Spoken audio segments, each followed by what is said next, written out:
Okay, Carolyn.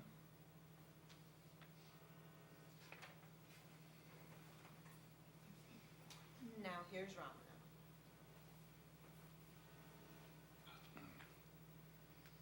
Greetings to everyone.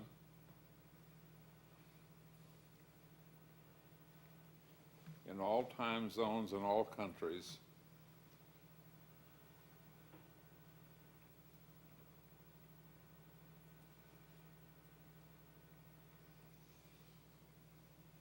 Take note of the simple awareness of being, the very fact that consciousness is this instant, always in and as this instant, and inclusive of everything that is occurring. Prior to, permeating, and inclusive of all.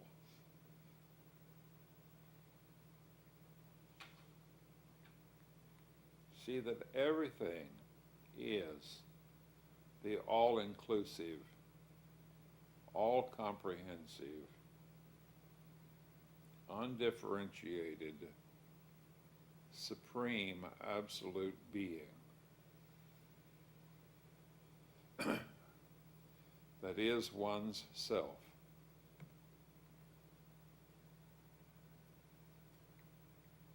And the self, the very self of the absolute, supreme God.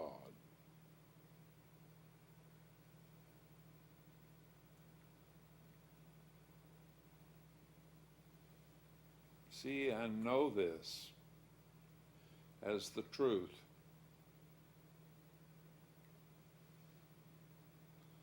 The very simple, basic truth.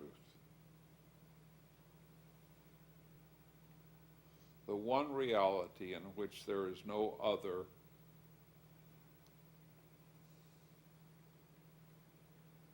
All and everything and everyone is nothing more than an expression of this one absolute, supreme being that is the self of all.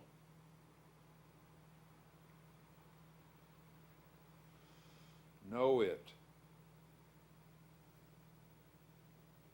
and ever remain and abide in total identity with this supreme, absolute reality.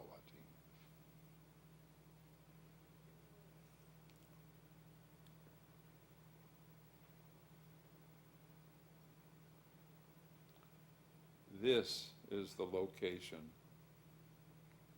of peace, freedom, and joy. See this and know this, and be this.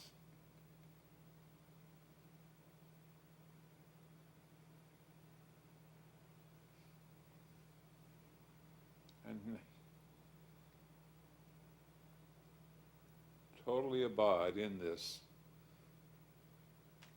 all-encompassing, all-comprehensive being for the next few minutes.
verse 42 in the heart of the Ribhu Gita. The sage Ribhu says,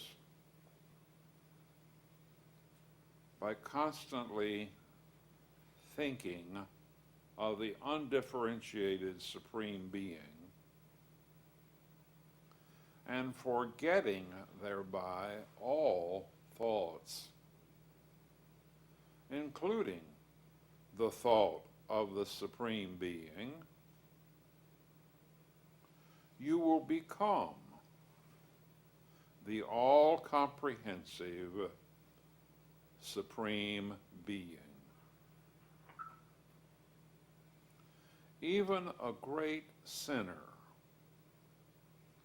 who hears and understands this teaching will get rid of all his sins and become the undifferentiated Supreme Being.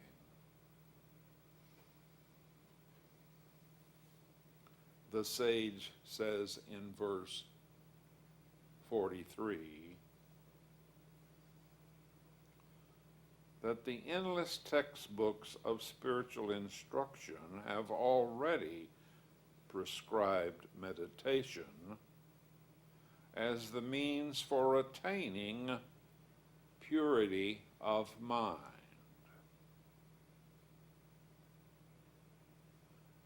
He says, in order that those who have become pure in mind may easily attain liberation and realize that they are absolute and boundless bliss, remain still like a stone in the undifferentiated and all-comprehensive, supreme, formless God.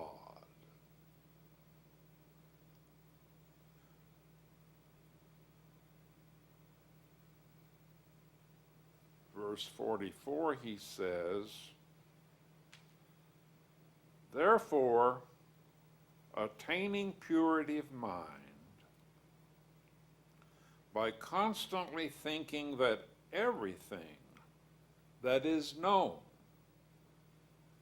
is the Supreme Being, and that that Supreme Being is oneself, and thereafter abiding in the state of complete identity with the absolute reality, liberation can be attained here and now. Ribhu says, I have spoken the truth.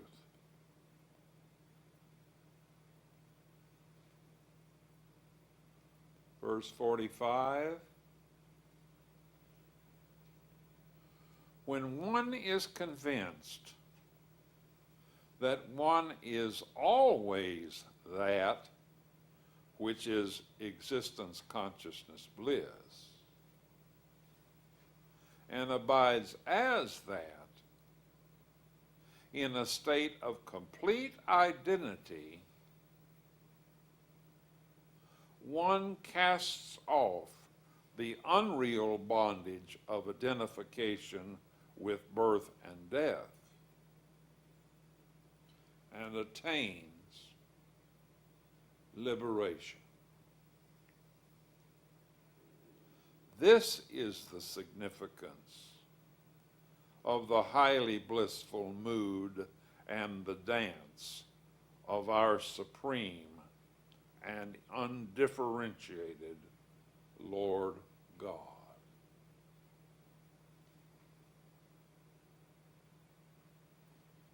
It was in this manner that the sage Ribhu expounded the supreme and full state of being.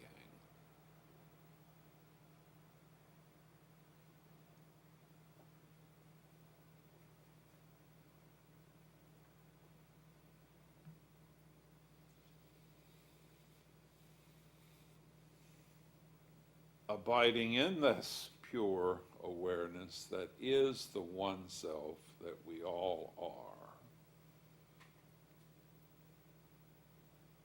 which is the supreme formless God.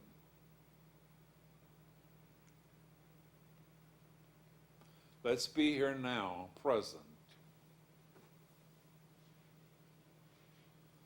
fully alert, fully present, with eyes open, capable of relating and communicating in fellowship and love. Namaste. Namaste.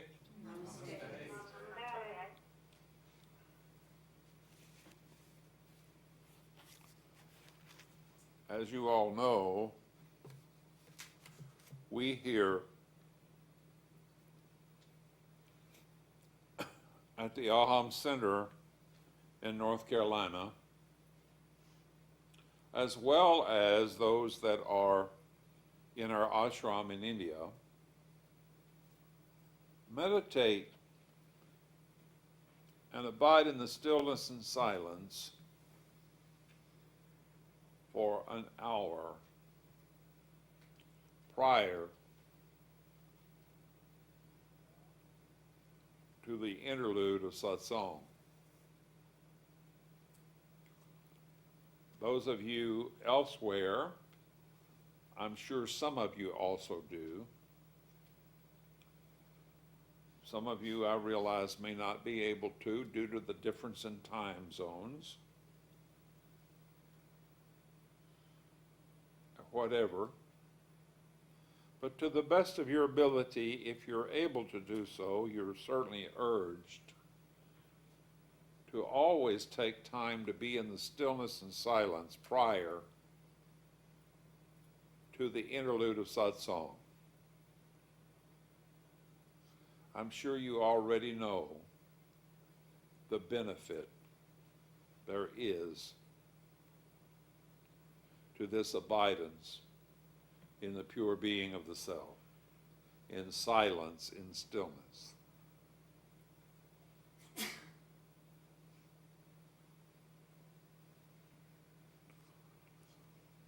If there's anything happening with you since the last time that we were all together,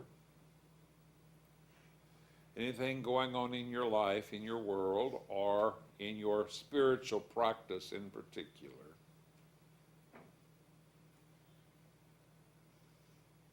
regardless of what it may be, how seemingly insignificant, the slightest insight, we never know, but what it has also a great significance to someone else who may be going through a similar state of experience.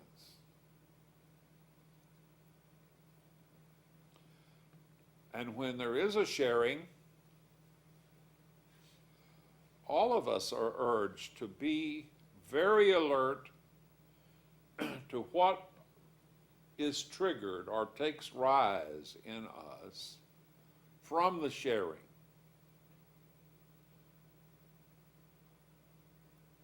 For you see, as we are beginning to know, if we do not know already, on this and every call, the absolute truth is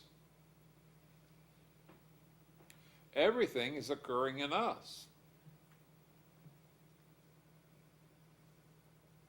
The seeming outside of what appears to be persons, places, and things is in the absolute truth only a reflection of that which we are. It's always been that way, and always will be, whether we have realized it yet, or recognized it yet, or are capable of recognizing it yet, or not. It's still what's so. Whatever you are experiencing, thinking, feeling, or feel motivated to act upon as a result of something that appears to you as being outside from some person, place, thing, situation, location, etc., is really occurring in you. If someone says something that gives you joy,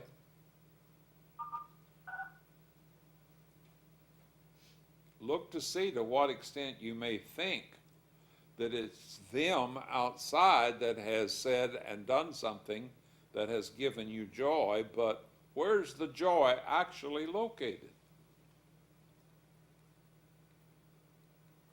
Where do you feel the joy? Can you feel and do you feel joy outside of yourself? No. Is it not always you that is feeling the joy and it's going on in you as your own state? Is it not also the same with sadness? Is it also not the same with upset, anger, resentment,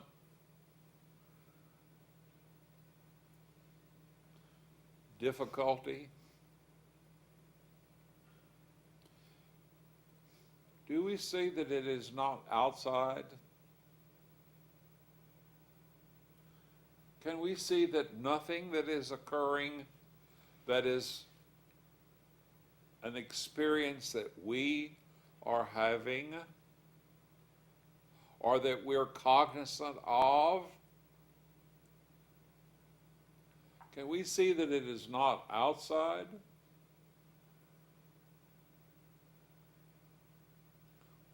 That in this sense, in the absolute, there is nothing outside of consciousness? And even in the relative, or what appears to be relative, that the relative is not outside of consciousness, that it is all occurring in consciousness, in this undifferentiated pure being, this one reality that in fact is us, that every one that appears to be other, that this is also occurring in us. Are we seeing it? Yeah. Yeah.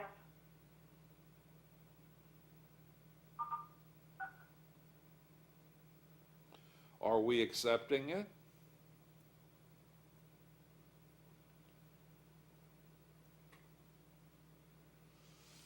That was not a rhetorical question. Are we accepting it? Now, was that a 100% answer?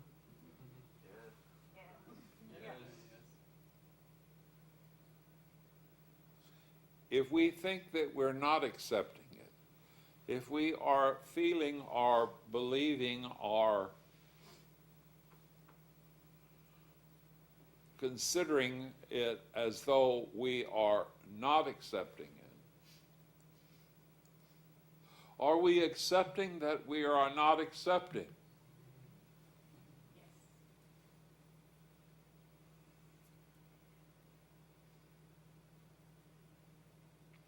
Again, are we accepting if we're not accepting? Yes.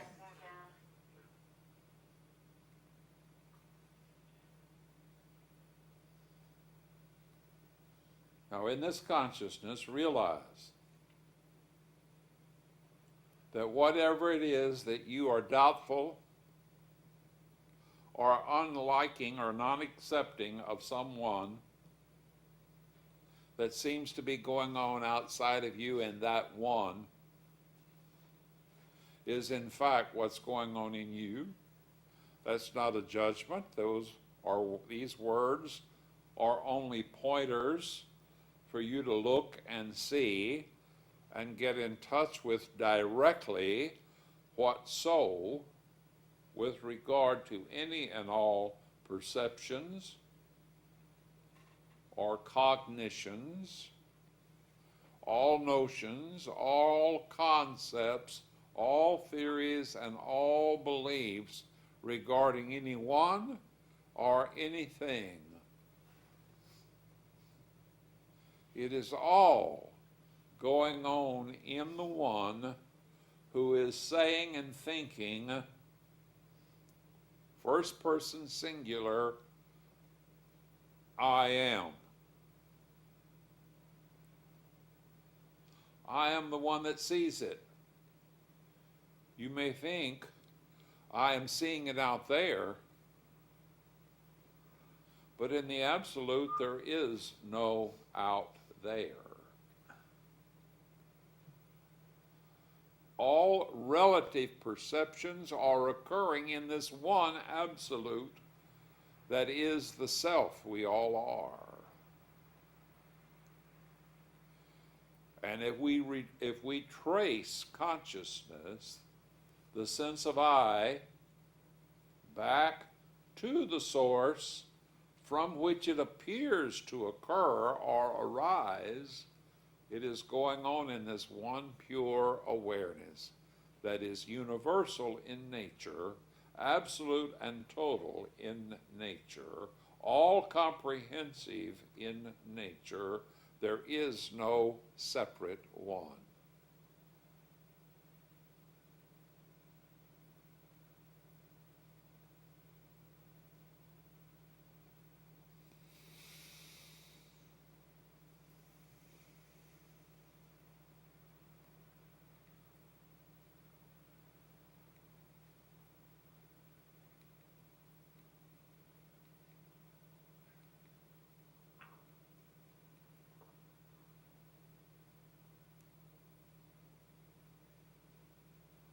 So now, in this consciousness, let's be truthful and honest with ourselves and be willing in compassion and love to share what may have occurred since the last time we were together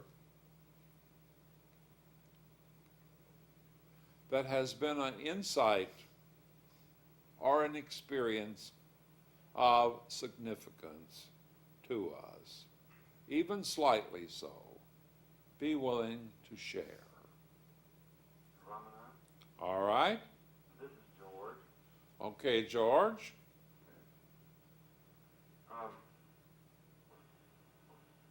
The other night I was reading the Ribhu Gita just before going to sleep. I think you had recommended that. And there are 6 verses in the beginning, which Bhagavan calls the central teaching. And it has to do with everything being concepts. And the last paragraph says, the mind is unreal. It is absolutely non-existent. Since there is no mind, there are no concepts. And we've just been told that everything was a concept. And but now we hear there's not even any concepts. And I wondered, what does that mean?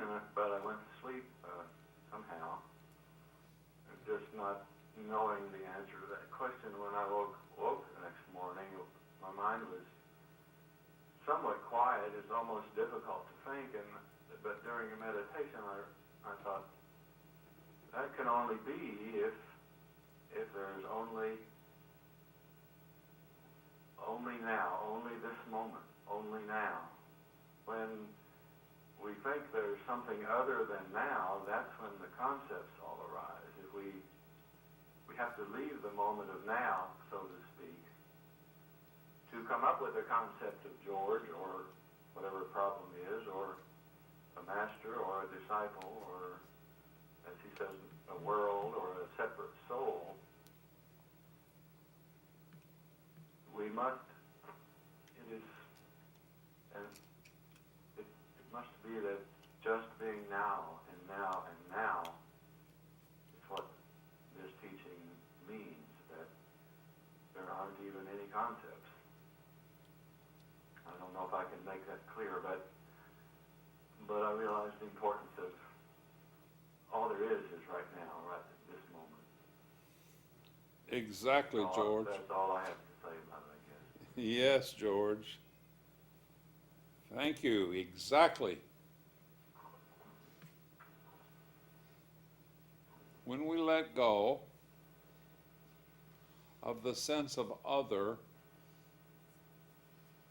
we let go of the concept of time and space. And when we've let go of the sense of time and space, what remains is only here and now. This instant, this moment, just like the screen on which a movie is appearing. The screen is ever present in the here and now. The movements of all the lights and shadows that represent the pictures passing on the screen are appearances as though they are in time. And from the pictures, it gives the illusion that there's even space. How many times have we seen a movie in which the picture projected is a panoramic scene, giving the illusion of a great deal of space? But it is only a picture occurring in the instant on the screen.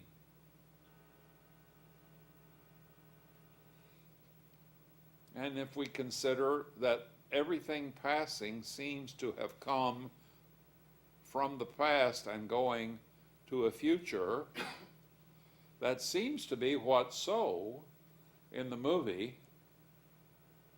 But what's actually so in reality, in absoluteness, is the screen, which is ever present here and now, the one presence that is reality. In exactly the same manner.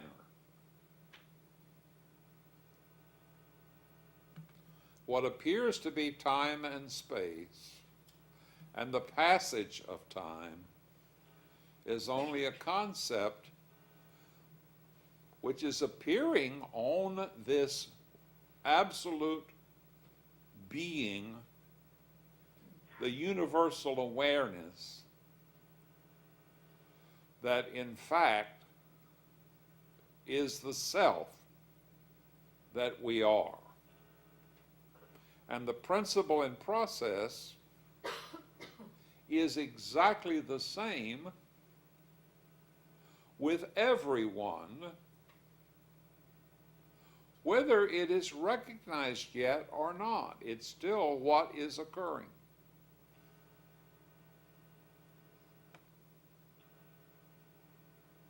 The highest purpose of life is this awakening to this absolute reality of the self that we all are. Not what is accomplished in the movie, in the dream, in the illusion that is occurring in apparent time and space. For with the absolute, which is real God, there is no time and space. That is Maya, the appearance, the dance, the play, the Leela.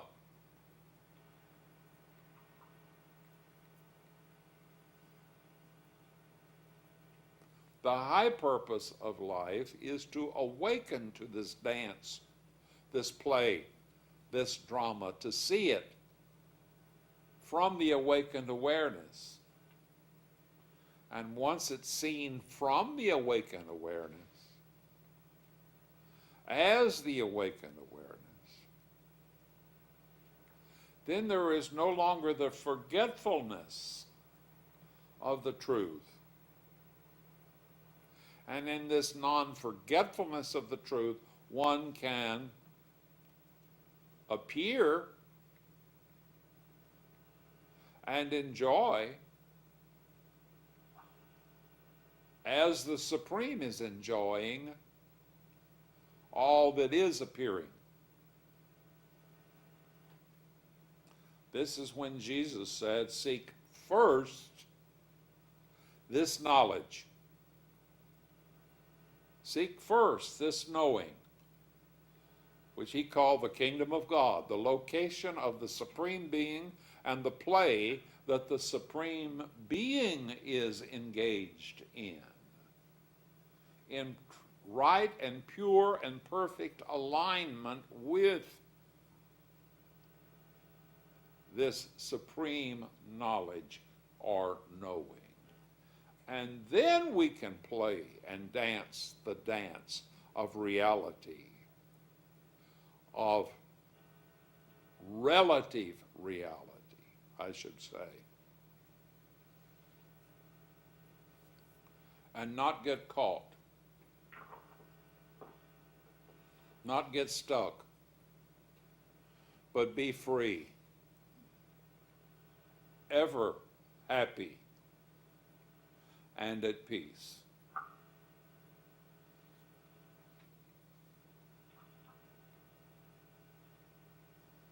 These words are only pointers to this truth.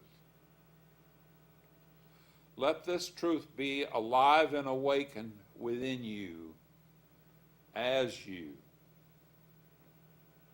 Not as a belief, not as a theory, not as concepts, but as awakened realization.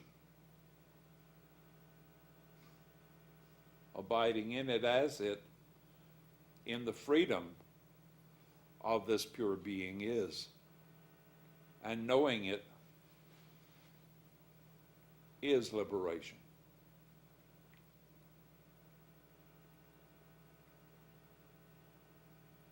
Thank you, George. Yes. Anyone else?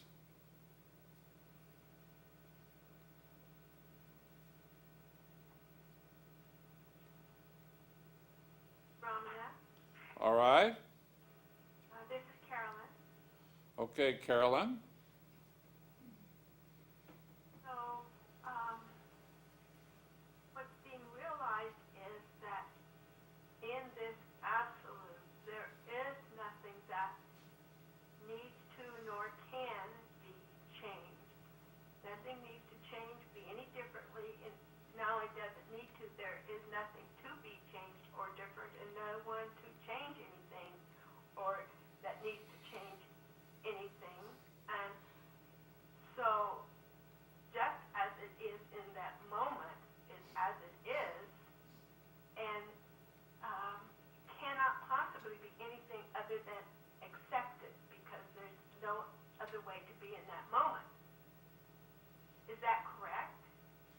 Yes, and not only that, love, there is no I to change it. Yeah. There is no I to be changed. There is only the absolute. Everything is perfection as it is.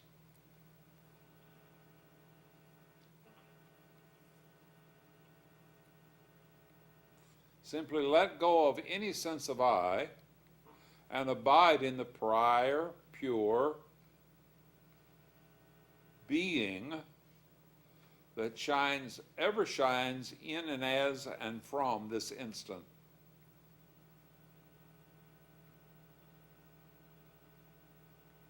Okay? Thank you. Thank you for your question.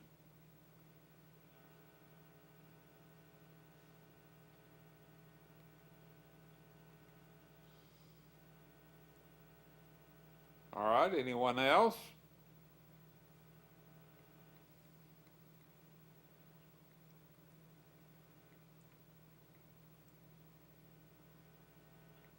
Ramana, this is Jane. All right, Jane. Just on top of what Carolyn was just saying, is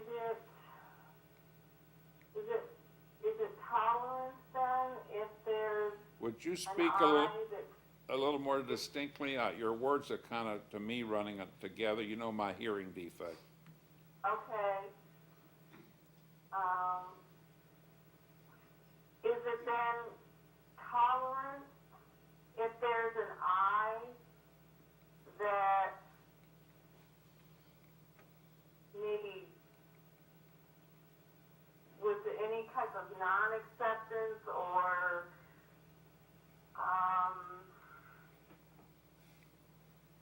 I don't know. I kept feeling like when you were describing there not being an I guess the feeling of tolerance just came up that if there was an I there. Am I being clear on that? Tolerance. You? Just a minute, let me see. She's speaking of tolerance. What? Tolerating. What? Tolerating. This has nothing to do with toleration. This has to do with awakening. When awakening occurs that there is no I,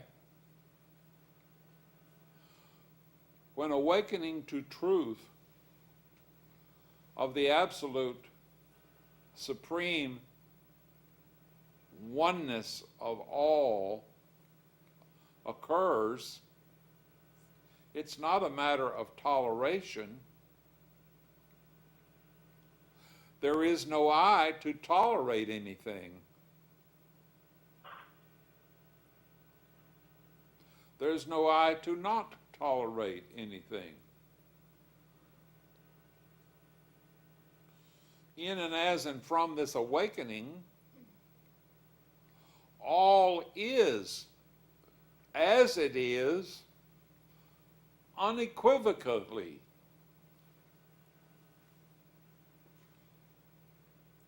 It simply is. It is the undifferentiated. That means not divided, not separate, not in pieces and parts and differences. It is all purely as it is, and there is no problem. For there is no I that sees a problem, that has a problem.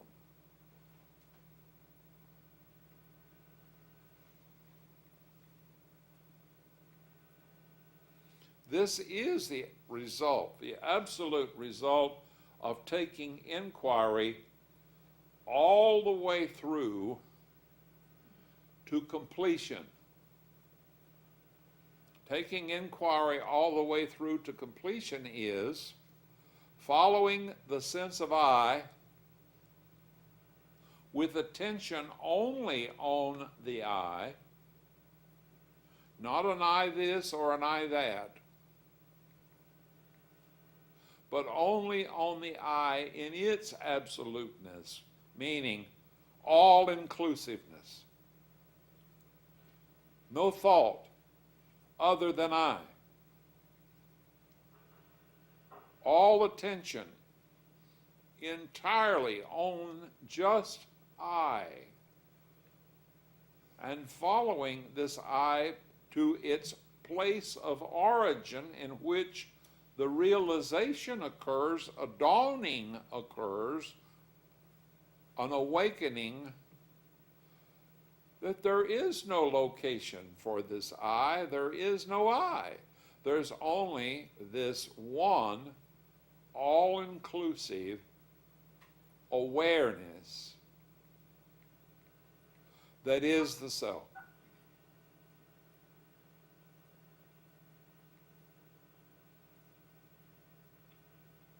With this seeing, with this pure knowing from this awareness, as this awareness, this is known directly, seen directly as the location of peace, freedom, and joy. It is the very nature of being itself. And there is no doubt, for there is no one to doubt this realization.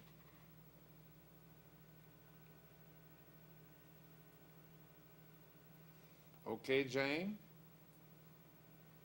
Okay. Thank you. Thank you, Jane.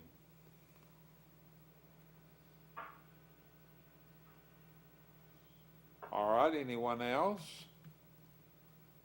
Ramana, this is Jenny. Okay, Denny.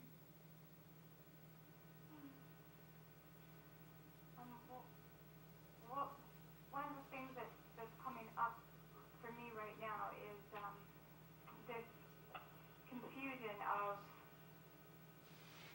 a quote that I can't remember in the Bible, but part of it coming to me is something to do with all works is dead. All works is dead. And that's not the quote from the Bible, but unfortunately I'm not a big reader of the Bible, but that part of that passage is coming to me. And is awakening, what's coming up for me is awakening,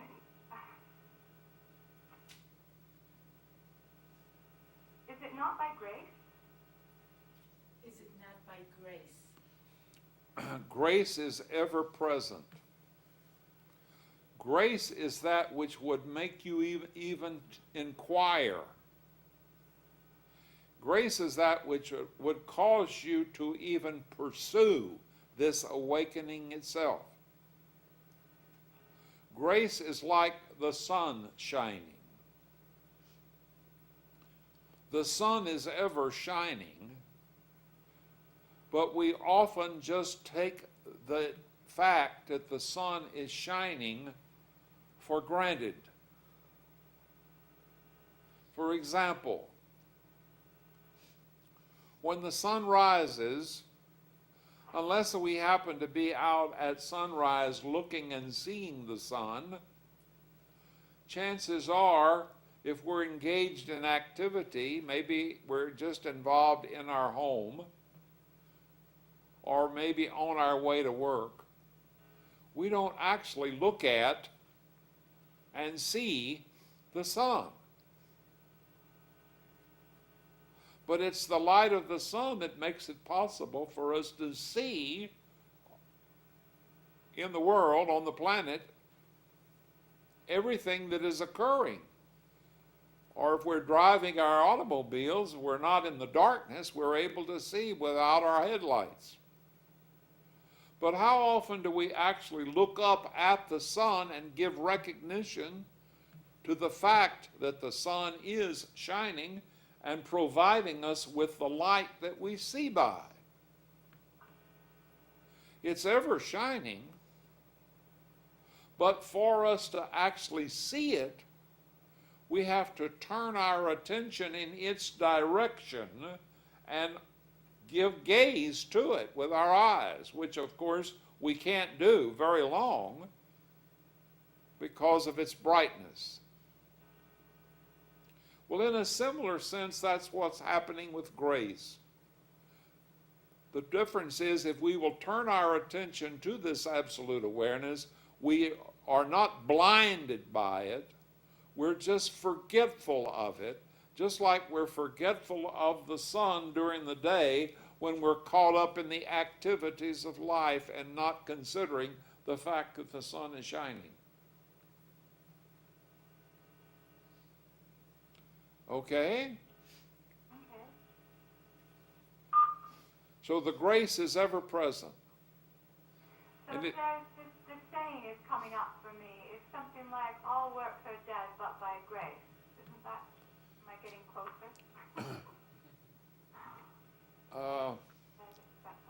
Faith without works is dead. There is no faith without works, the Bible says. Maybe that's the one you're referring to.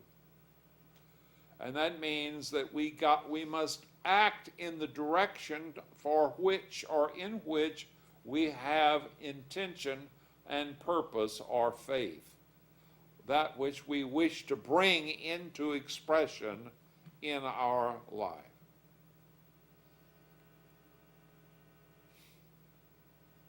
Thank you. Okay, thank you for your question. Anyone else? We only have 3 minutes, so it'll have to be a very shorty. Maybe a quick sharing.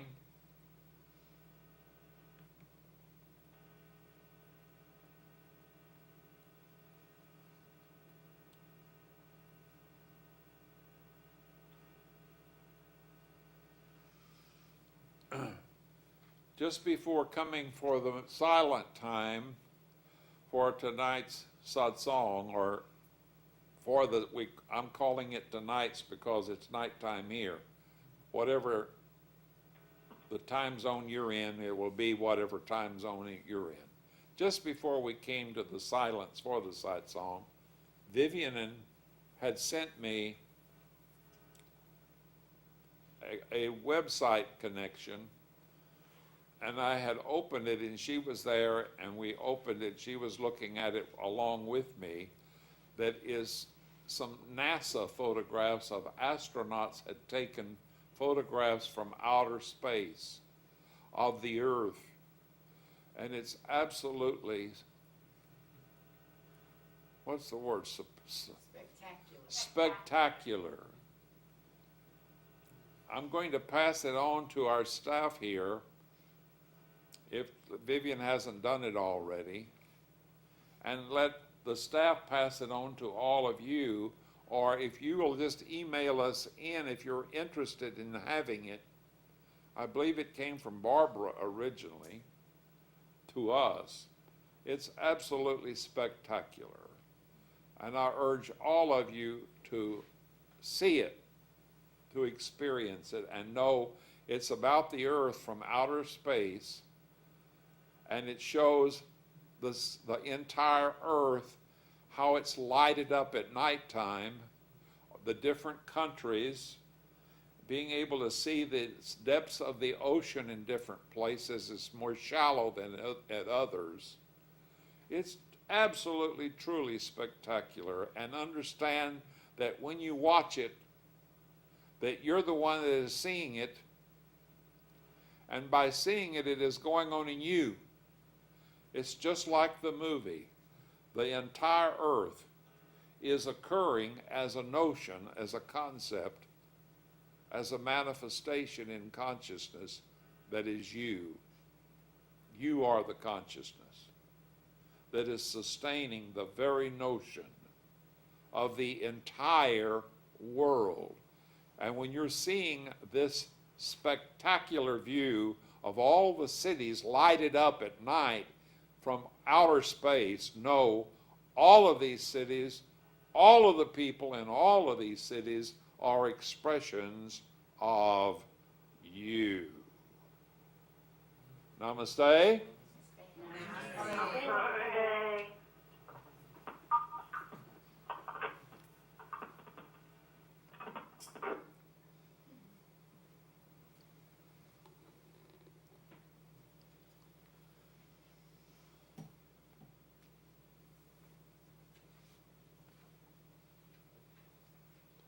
Where's Doug and Carol? A class of some sort, I forget. They're at the beach, because she's taking an exam for her, completion of her coursework, you know. It's a state exam or national exam or something.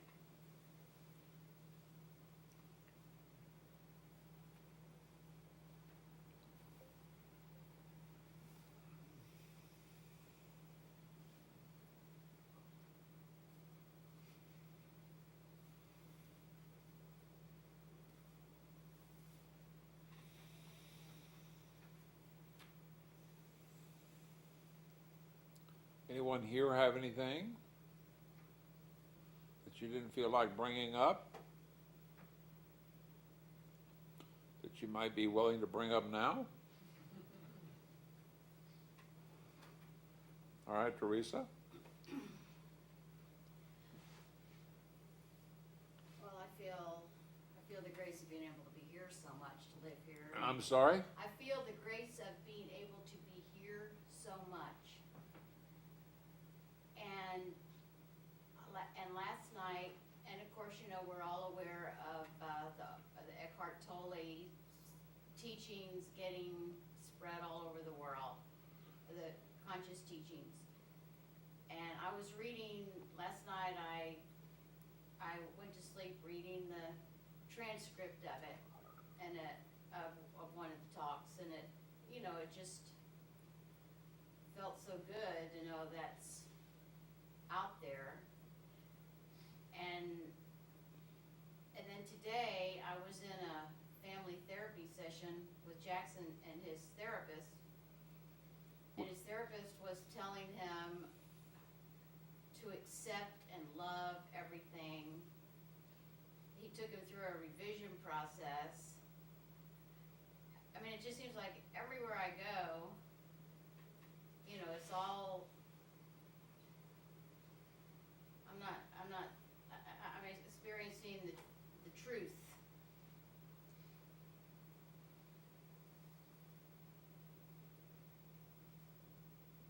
You're seeing the truth everywhere. Is that what you're saying? Yeah.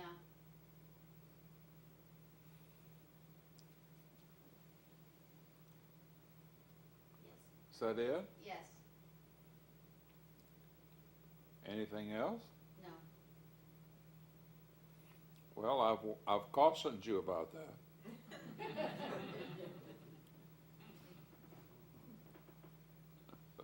Yes, you have. Well, I'm going to caution all of you. You better watch out about coming around here. You're not going to be left with a separate sense of being. You're going to be consumed by the all-encompassing Supreme Being, by that awakened awareness. So if you want to keep your ego, you better quit coming around here.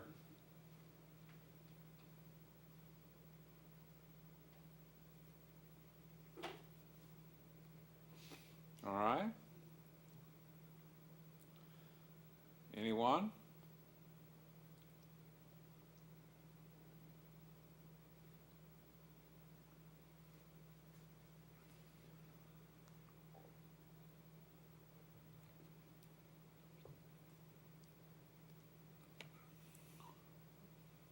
Yes, Ramana, this week there was a phrase in my reading somewhere that it was especially descriptive of what seems to be going on with me, with this, especially this bodily manifestation of the self or the. But when we see I think of the space, outer space view of the Earth. What I'm seeing in those terms is the inner space that seems to come up whenever, like tonight you said, when we turn our attention to the pure awareness. Well, that triggered this inner space sensation of like an emerging life force. And the phrase that really described it was the life force that is blooming within. And for a couple of years now, I've had that experience of yawning and just can't contain all this space that's emerging. And I'm just sharing this to help me get it and see it and share it. But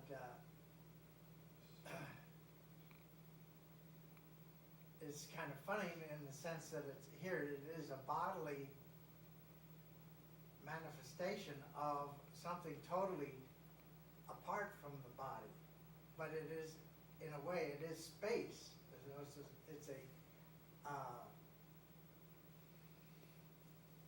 It's on the border line between the manifestation and nothing. So. Yes, the in absolute, as the absolute, what we call outer space, which is all encompassing of the earth, all the sun and all the planets and the very cosmos, is just a counterpart of the inner space. The atoms that make up the body, that make up all the organs, make up everything. There's as much space between the atoms of matter as there is the space between the planets and our sun.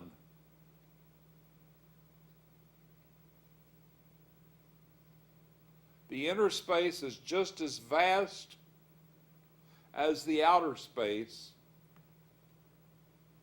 and that point in which there appears to be the apparent division or separation between the outer space and the inner space is the sense of I.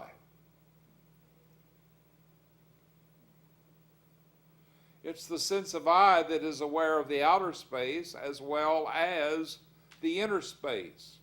So that point of reference between the outer and the inner is the sense of I and its identification with the body. The mind perceives the outer as well as, in its stillness, the inner.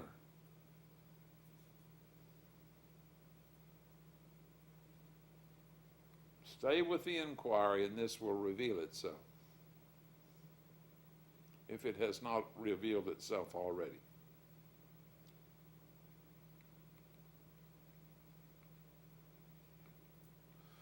Thank you, Richard. Thank you, Teresa.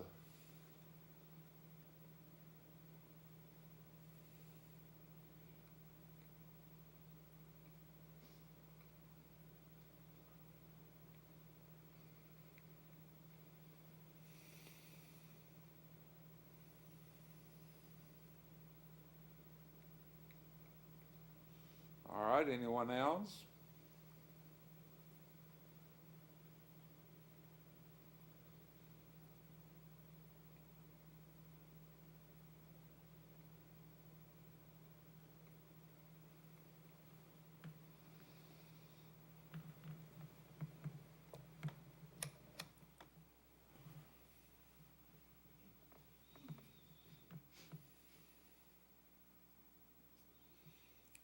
Namaste.